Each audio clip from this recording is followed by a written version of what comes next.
le Premier ministre, Patrick Hachi, poursuit ses actions pour la bonne gouvernance.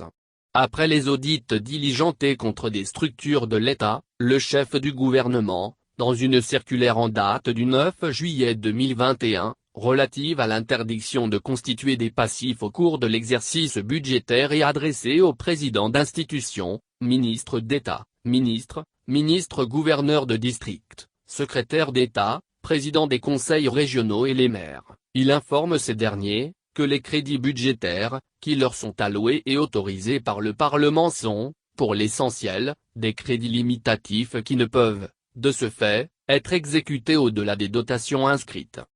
Le strict respect des limites ainsi inscrites au budget de l'État éviterait selon lui, la constitution des passifs, préjudiciables au développement du secteur privé, à la crédibilité de l'État, à la qualité de la gestion de la trésorerie. Cependant, le locataire de la primature fait l'alarmé constat que la problématique des dépenses non couvertes par des crédits budgétaires reste une préoccupation constante dans la gestion des finances publiques.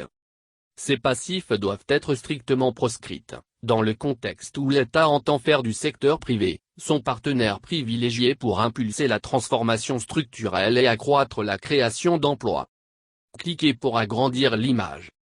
Au surplus, il est constant que la responsabilité des acteurs responsables de la constitution de telles dépenses n'est pas souvent mise en cause, relève Patrick Hachi, avant d'annoncer les mesures qui attendent les contrevenants à cette décision. Cliquez pour agrandir l'image.